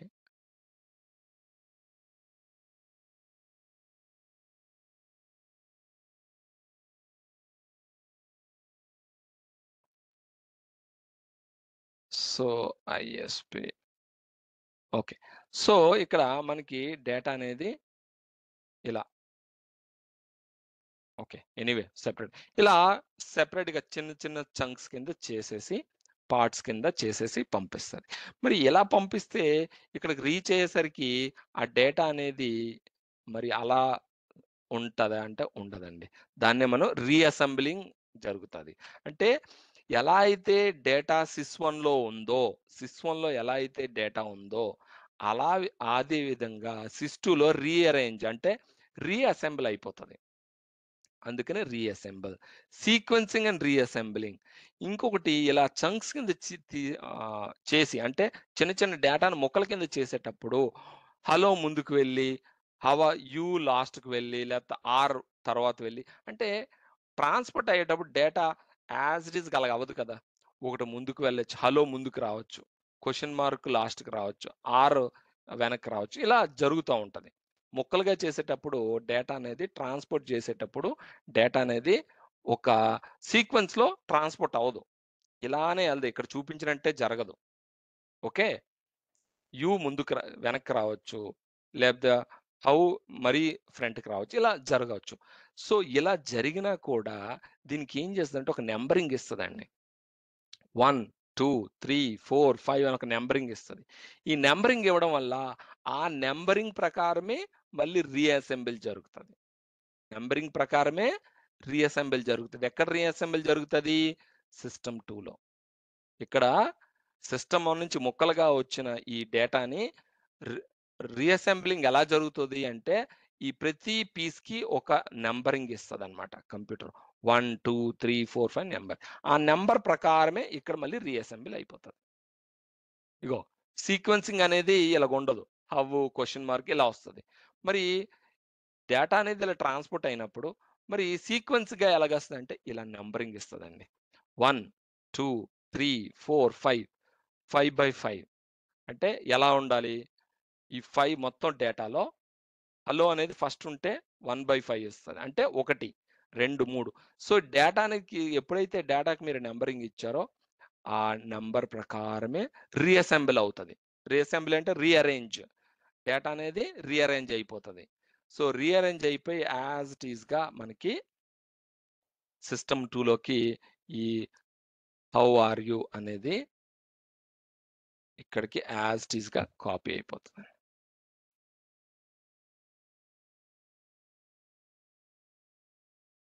ఇలా కాపీ అయిపోతది ఇందులోకి. ఓకే. ఇక్కడ ఎలా అయితే ఉందో యాజ్ ఇట్ ఈస్‌గా డేటా అలానే ఉంటుందన్నమాట. ఇంకా చేంజ్ ఉండదు. సో, ఈ దీంట్లో ఫ్లో కంట్రోల్ అంటే ఫ్లోని కంట్రోల్ చేయాలి. అంటే డేటా అనేది వెళ్తున్నప్పుడు ఎలా కంట్రోల్ చేయాలి? సో, ఇక్కడ flow control manage the amount of data that can be sent before receiving an acknowledgement from receiver. Error control correction అంటే డేటా ఫ్లో అవుతున్న సమయంలో ఫ్లో కంట్రోల్ చేయడము, ఎర్రర్ కంట్రోల్, కరెక్షన్స్ ఇవి జరుగుతాయన్నమాట. ensure the data received at the receiver end is the same as one sent by sender. అంటే ఎక్కడైతే source లో data ఎలా అయితే ఉందో, అంటే సిస్1 లో డేటా ఎలా అయితే ఉందో యాజ్ ఇట్ ఈస్ గా అలానే ఇక్కడ రీచ్ అవుతుందా, రీఅరేంజ్ అవుతుందా అనేది మనకి ఎర్రర్ కంట్రోల్ కరెక్షన్ చూస్తాను. Flow control prevents data overflow at the receiver end. Flow control ఏం చేస్తుంది, డేటాని కంట్రోల్ చేస్తుంది. అంటే సడన్ గా వచ్చి మీద పడిపోకుండా డేటాని ఫ్లోని కంట్రోల్ చేసి ఫ్లో అంటే డేటా లాస్ అవ్వకుండా యాజ్ ఇట్ ఈస్ గా మనకి సోర్స్ నుంచి డెస్టినేషన్ అంటే సిస్1 నుంచి సిస్2కి డేటా అనేది ఓవర్ఫ్లో కాకుండా ప్రాపర్గా డేటా అనేది లోడ్ అయ్యేటట్లు చూసుకుంటుంది. అదే flow control, error control, corrections, మనకి ఫ్లో కంట్రోల్ ఇవన్నీ. సో ఎర్రర్ కంట్రోల్ అంటే డేటాని ఎన్ష్యూర్ యాజ్ ఇట్ ఈస్ గా తీసుకురావడం. So segment is a single piece of data that is created from the process of breaking down large data stream into smaller pieces. Segment అంటే ఏంటంటే పెద్ద డేటాని చిన్న చిన్న ముక్కలుగా చేయడమే సెగ్మెంట్. సో ఇప్పుడు మీరు అబ్జర్వ్ చేస్తే ట్రాన్స్పోర్ట్ లేయర్ లో ఎలాగుందండి డేటా, సెగ్మెంట్ రూపంలో ఉంది, నాట్ డేటా రూపంలో లేదు. Segment pieces, bits and pieces కింద ఉంది. Okay, so coming to network layer. ఈ నెట్వర్క్ లేయర్ లో ఏం జరుగుతుంది, it provides logical addressing and path determination. బాగుంది. ఇప్పుడు డేటా అనేది సెషన్ లేయర్ లో ఉంది, అది ట్రాన్స్పోర్ట్ లేయర్ లో డేటా అనేది ట్రాన్స్పోర్ట్ జరుగుతుంది. ఓకే, బాగుంది. మరి ఈ నెట్వర్క్ లేయర్ అంటే ఏంటి అంటే, మరి డేటా ఎక్కడికి చేరాలో, డేటా అనేది ఎక్కడికి చేరాలో తెలియాలి కదా. పాత్ డిటర్మినేషన్, మనం ఇంటి నుంచి బయలుదేరుతున్నాము, బయటికి ఎక్కడికి వెళ్ళాలనేది మన గూగుల్ మ్యాప్స్ అని ఉండాలి, లేకపోతే మన బ్రెయిన్లోనే ఉండాలి ఎక్కడికి వెళ్ళాలని. సో మరి ఈ డేటా అనేది ఎక్కడికి వెళ్ళాలి అనేది ఈ నెట్వర్క్ లేయర్ ప్రొవైడ్ చేస్తుంది. Source destination path provides logical addressing, path determination అంటే రూట్ చూపించడం అన్నమాట. నెట్వర్క్ లేయర్ రూట్ చూపించడం. రూట్ చూపించడం ఏంటండి, సిస్1 డేటా సిస్2కి వెళ్తుంది, క్లియర్గా ఉంది కదా. అంటే మరి ఈ సిస్1 నుంచి డేటా సిస్2కి చేరాలంటే ఈ పబ్లిక్ నెట్వర్క్ లో సిస్2 ఎక్కడ ఉందో రూట్ ఎలా తెలుస్తుంది డేటాకి. So showing the path, showing the route to the data, డేటాకి దారి చూపించడమే network layer. It provides logical addressing and path determination. The protocol that works in this layer are routed protocols. మనం దీన్నే routed protocols అంటాం. IP, IPX, Apple Talk ఇవన్నీ routed protocols. RIP, OSPF, ఇది మీరు చూసి భయపడకండి, ఇది CCNA కాన్సెప్ట్స్. సో ఆ CCNAలో రౌటింగ్ ప్రోటోకాల్స్ మనకి ఉంటాయి. ఓకే, ఆ ప్రోటోకాల్స్ అనేవి మనకి దారి చూపిస్తాయి అన్నమాట డేటాకి. ఓకే, ఇప్పుడు నేను google.com అన్నానండి, నా సిస్టమ్ నుంచి గూగుల్ ఎక్కడ ఉందో ఎలా తెలుస్తుంది నా సిస్టమ్కి, పాత్ చూపించాలి కదా. సో అది నెట్వర్క్ లేయర్లో జరుగుతుంది. సో ఈ నెట్వర్క్ లేయర్ ఏం చేస్తుంది, మన డేటాకి దారి చూపిస్తుంది అనమాట. ఓకే, సో ఈ ఈ నెట్వర్క్ లేయర్లో డేటా ఎలా ఉంటుంది, ట్రాన్స్పోర్ట్ లేయర్లో డేటా అనేది సెగ్మెంట్ అయింది. మరి నెట్వర్క్ లేయర్లో ఏం జరుగుతుంది, a packet is unit of data that is transferred between computer and network using the internet protocol IP. Packets are basic units of information transfer over the network. So transport లేయర్లో మనకి నుంచి network లేయర్కి వచ్చేసరికి packets కింద మారిపోతుంది. ఆ packets కింద మారిపోతుంది, ఎందుకంటే డేటాని మనం దారి చూపించే ప్రాసెస్లో డేటా అనేది ప్యాకెట్లో మారుస్తుంది. సెగ్మెంట్లో ఉంటే నెట్వర్క్ లేయర్కి అర్థం కాదు, అది ప్యాకెట్లోకి మారుతుంది. ప్యాకెట్లోకి మారితేనే, అందుకనే ఇక్కడ ప్యాకెట్ అంటే ఏంటి అనేది ఇక్కడ రాశాను. ప్యాకెట్ అనేది ఏంటి, unit of data that that is transferred between computers and networks using internet protocol. Packets are a basic unit of information transfer or the network. So ఇక్కడికి వచ్చేసరికి నెట్వర్క్ లేయర్కి వచ్చేసరికి అది ప్యాకెట్ అవుతుంది. Okay, good. అయిన తర్వాత ఇప్పుడు data link layer. So it has two sub layers. MAC, media access control. It provides reliable transit of data, access of physical link. It also provides error detection using CRC, cyclic redundancy checks. So it provides communication with a network layer. So ఈ data link layer, మరి data అనేది okay session లేయర్లో మనకి transport layer నుంచి network layer ద్వారా మనకి data అనేది మన సిస్టమ్కి చేరబోతుంది. ఓకే, మరి ఎలా చేరుతుంది డేటా అనేది మన సిస్టంలోకి చేరాలి కదా, అది డేటా లింక్ లేయర్. ఈ డేటా లింక్ లేయర్ మ్యాక్ అంటాం, మ్యాక్ మీడియా యాక్సెస్ కంట్రోల్ అంటే ఏంటి, మనకి ఎన్ఐసి కార్డ్ చెప్పామే, ఎన్ఐసి కార్డ్కి మ్యాక్ అడ్రస్ ఉంటుందని చెప్పాం, గుర్తుందా? సో మనకి మన సిస్టమ్కి చేరాలంటే ఈ డేటా లింక్ లేయర్ అనేది చాలా ఇంపార్టెంట్. ఈ డేటా లింక్ లేయర్ ఉంటేనే మా డేటా అనేది మన సిస్టంలోకి చేరుతుంది, లేకపోతే చేరలేదు. So it provides communication with network layer. Network లేయర్తో ఇది కమ్యూనికేషన్ అయి ఉంటుంది. లేకపోతే నెట్వర్క్లో నుంచి డేటా మన సిస్టంలోకి చేరాలంటే డేటా లింక్ లేయర్ ఇంపార్టెంట్. ఈ డేటా లింక్ లేయర్కి వచ్చేసరికి డేటా అనేది ఏంటి, ఇంకా ప్యాకెట్స్ ఉన్నాయండి, ఫ్రేమ్స్లోకి వస్తుంది. డేటా అనేది ఫ్రేమ్స్లోకి వస్తుంది. ఫ్రేమ్ అంటే ఏంటని ఇక్కడ రాశాను. Frame is unit of data that is transmitted over the data link layer. ఈ డేటా లింక్ లేయర్ అంటే మనకి ఎన్ఐసి కార్డ్కి, మన ఎన్ఐసి కార్డ్ దగ్గరికి రావాలి, అంతే కదా. మనం ఇంటర్నెట్, మీరు ఇది ఆఫ్ చేయండి, ఇంటర్నెట్ మీకు వస్తుందా, ncpa.cpl అని ఉంది కదా, మీరు ఇది ఒకసారి స్టాప్ చేయండి. ఇది స్టాప్ చేస్తే మన కనెక్షన్ కూడా పోతుంది. ఇప్పుడు మీరు స్టాప్ చేస్తే ఏమవుతుంది, డేటా అనేది ఆగిపోతుంది మన సిస్టంలోకి. డేటా అనేది ఏంటండి, గూగుల్ ఓపెన్ చేస్తున్నారు, డౌన్లోడ్ చేస్తున్నారు, లేకపోతే ఇప్పుడు మన వాయిస్ మన క్లాస్ అవుతుంది, ట్రాన్స్పోర్ట్ అవుతుంది కదా డేటా, నా దగ్గర నుంచి మీకు, మీ దగ్గర నుంచి నాకు ట్రాన్స్పోర్ట్ అవుతుంది, అది ఆగిపోతుంది. సో ఈ డేటా లింక్ లేయర్లో డేటా అనేది ఫ్రేమ్స్ రూపంలో ఉంటుందన్నమాట, ఫ్రేమ్స్ రూపంలో ఉంటుందన్నమాట.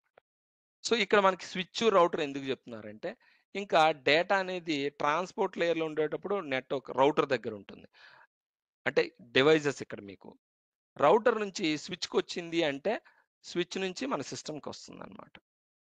Okay, so next physical layer అండి, ఫైనల్ లేయర్. ఫిజికల్ లేయర్ అంటే ఏంటండి, మన computer. Physical layer is nothing but మన computer. So it defines the electrical, mechanical and functional specification for communication between the network device. The functions described at these layers are encoding, decoding. It is a process of converting a binary data into a signals based on the type of media. So ఇక్కడ data అనేది మనకి data frames వచ్చింది కదా, physical layer మన సిస్టంలోకి వస్తుంది. మన సిస్టంలోకి వచ్చేసరికి ఫిజికల్ లేయర్, మన ఫిజికల్ లేయర్ ఏంటండి, కంప్యూటర్ లేదా ఒక డేటా స్టోరేజ్, ఒక hard disk, whatever. So ఇక్కడ డేటా అనేది ఎలాగండి, బిట్స్ అండ్ బైట్స్, అంతే కదా, data bits and bytes.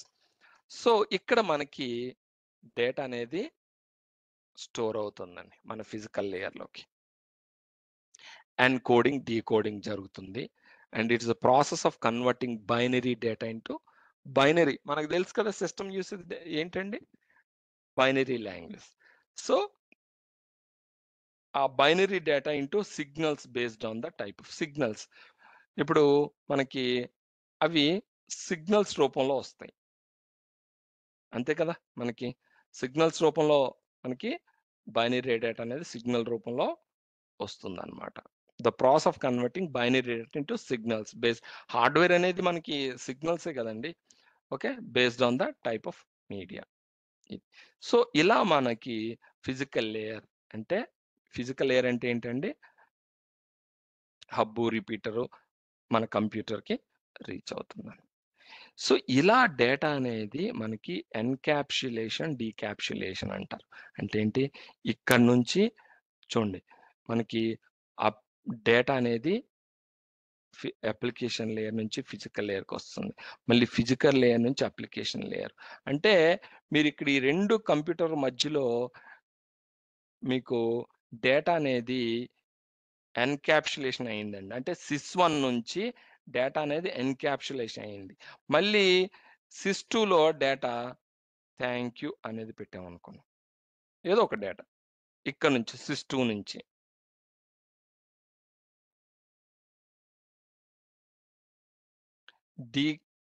D encapsulation అంటే ఇక్కడ నుంచి మళ్ళీ డేటా ఇక్కడికి.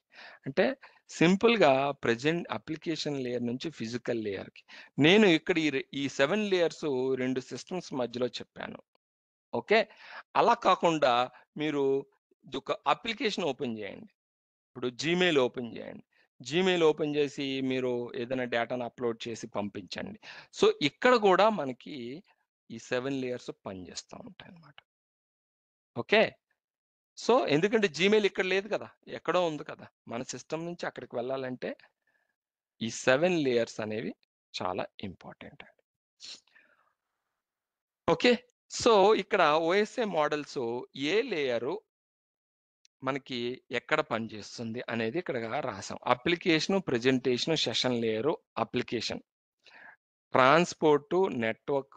ట్రాన్స్పోర్ట్ లేయర్ వచ్చేసి host to host, network layer వచ్చేసి internet, data link physical layer వచ్చేసి నెట్వర్క్ యాక్సెస్ అని జస్ట్ కొద్దిగా డివైడ్ చేయడానికి ఇక్కడ ప్రయత్నించాం అన్నమాట. అంతే, దీన్ని చూసి మళ్ళీ కన్ఫ్యూజ్ అవ్వద్దు. So that's all for today. Any questions అండి? మీకు అర్థమైందా? ఫస్ట్ క్వశ్చన్స్ వచ్చే ముందు మీకు అర్థమైందా?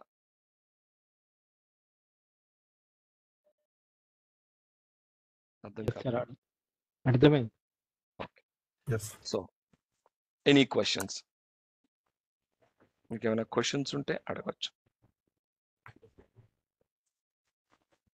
మీరు HTTP, HTTPS ఎలా పనిచేస్తారో చెప్తారా? కొద్దిగా వినిపించట్లేదండి, కొద్దిగా గట్టిగా మాట్లాడరా? HTTP అండ్ HTTPS కూడా ఎలా పనిచేస్తాయి అనేది చెప్తారా? అది నేను మన కోర్సులో SMTP చెప్పాలి అంటే మనం ఎక్స్చేంజ్ సర్వర్ని ఇన్స్టాల్ చేసి కాన్ఫిగర్ చేయాలి. సో మన కోర్సులో ఎక్స్చేంజ్ సర్వర్ అనేది పార్ట్ కాదు కాబట్టి మనం చెప్పట్లేదు. నేను చెప్తాను ఏంటి అనేది, మీకు కొద్దిగా డిస్క్రైబ్ చేస్తాను, ప్రాక్టికల్గా ఉండదు. ఈ డాక్యుమెంట్ కూడా డాక్యుమెంట్ కూడా అప్లోడ్ చేస్తారు కదా? నేను మీకు ఇది డాక్యుమెంట్ కూడా ఇస్తానండి. డాక్యుమెంట్ కూడా అందుకనే తయారు చేసింది ఇది మీకు ఇవ్వడానికి. ఇది నోట్ ప్యాడ్లో ఇస్తే కరెక్ట్గా ఉండదు, అందుకనే నేను ఇలా డాక్యుమెంట్లో పెట్టాను. ఇది మీకు ఇస్తాను. సో ఇది మీకు ఇప్పుడు కంప్యూటర్లో ఏం జరుగుతుంది, డేటా ఎలా ఫ్లో అవుతుంది అనేది క్లియర్ కట్ ఐడియా ఉంటుందండి. చాలా మంది దీన్ని బై హార్ట్ చేసి ఇంటర్వ్యూకి వెళ్తారు.